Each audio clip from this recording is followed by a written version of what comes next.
Hello, everybody. Happy Monday evening. A look at our top headlines today. More than 800 people are arrested in an ICE operation in Florida.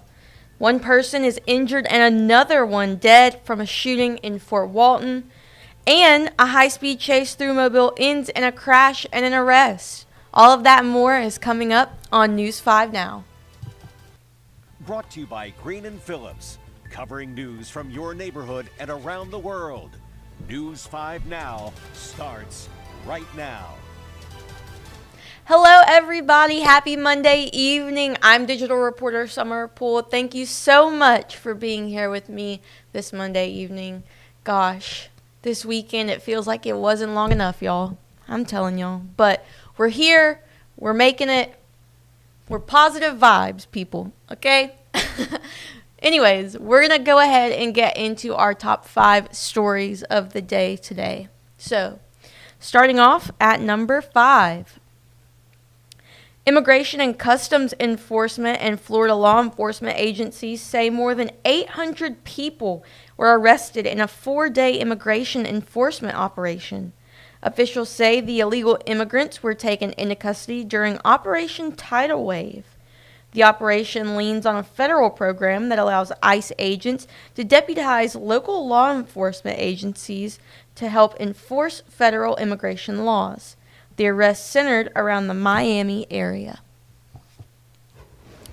Number 4, Florida Governor Ron DeSantis today announced dates for this year's recreational snapper season. The 2025 season will be 126 days starting Memorial Day weekend.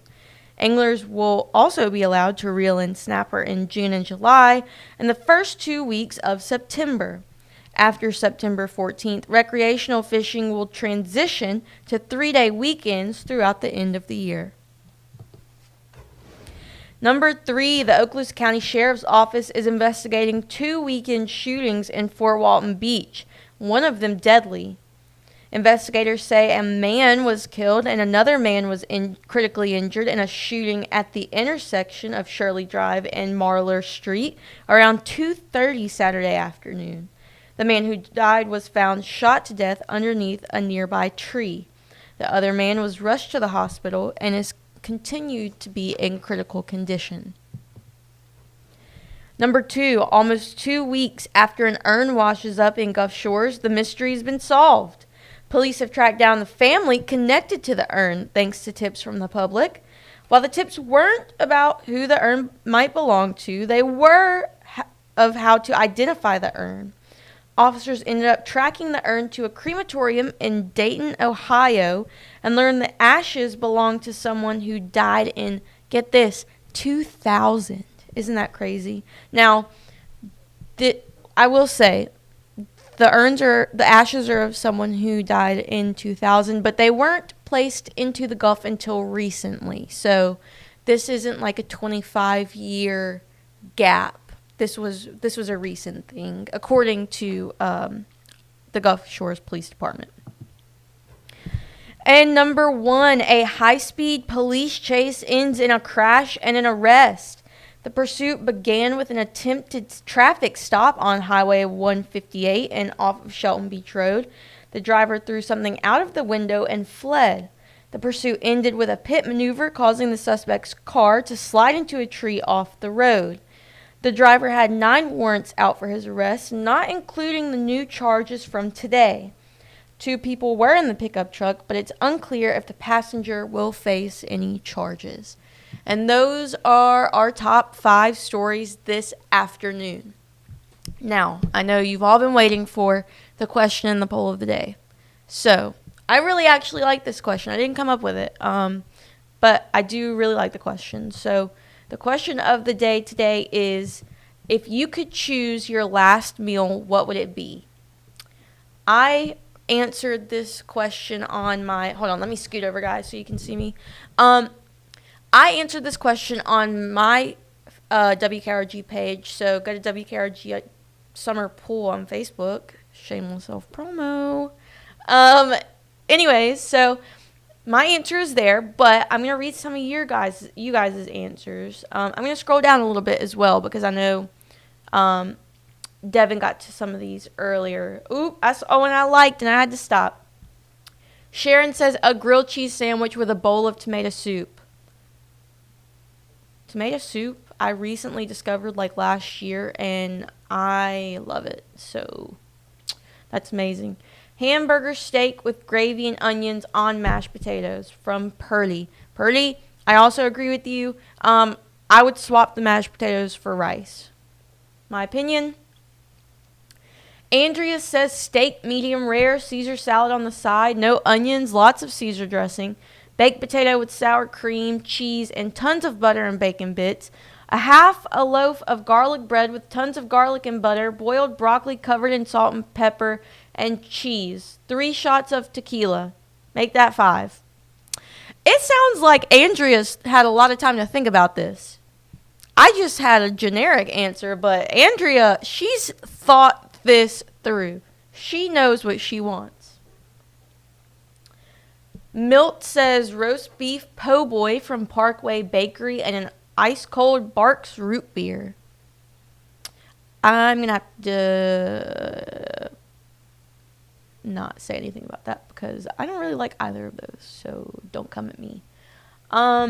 Carol says Louisiana barbecue shrimp, shell on so you can get your hands dirty, and a freshly baked French bread. I'm all about breads, you guys. I'm a carbs kind of girl. Oh, man. Christian says pizza. Joey says an extremely rare tomahawk. I don't even know. A plate of pierogi and onions. Joey, this is complicated. I don't know what this says. It sounds good. I just don't know what it says. Billy says fried chicken, mashed potatoes with gravy, fried okra, coconut cream pie, and a diet Dr. Pepper. I would take a gallon of sweet tea. That is one of the things I would take. A gallon. I would drink the whole gallon. Roland says Vienna sausage. We have differing opinions, Roland. Ryan says meatloaf soup. I've never had that. Tiffany says steak, crawfish, and a loaded baked potato. Christopher, mac and cheese. I'm with you on the mac and cheese. Becky, liver and onions. All right, so you guys had some really good answers in here. Things I wouldn't have thought of. I'll go ahead and tell you what my answer is, so I'm not, being one of those people. I said the spaghetti and meatballs from Sim's House of Pizza. They didn't pay me to say that, by the way. They're just that good. So yeah, spaghetti and meatballs from Sim's House of Pizza and a gallon of sweet tea. So that was our question of the day. Now let's get to our answers for our poll of the day. So our poll was, what do you think of the volleyball Jesus statue in Gulf Shores? 28% of you say you like it. 64% of you say you don't like it. And 8% of you have no opinion. I have a strong opinion. I'm with the 64%. Now, it is very artistic. Very artistic. Great statue. It would be even better if it didn't have the teeth. That's all I'm going to say. Other than that, I think it's a great statue. Minus the teeth. Anyways, what you're going to want to do next is go to our Facebook page, if you aren't already there, and vote in our next question and poll of the day. So our next question is, what is your favorite chicken dish? And our poll is, does eating chicken more than 4 times a week concern you? We are really all about the chicken today, guys. I eat chicken basically every day, and no, it doesn't concern me. And my favorite chicken dish is probably my grandma's chicken and noodles. So that's my answers. Anyways, thank you guys so much for joining me today. Again, go to Facebook if you want to vote in our question and poll. And News 5 at 6 starts in just about 13 minutes. So turn on News 5 and you'll catch Peter, Roseanne, Simone, Gerhard, Ed, all of them. All of them are here. So thank you guys so much, and I will see you guys next time. Bye, guys. covering news from your neighborhood and around the world. You are watching News 5 Now, brought to you by Green & Phillips.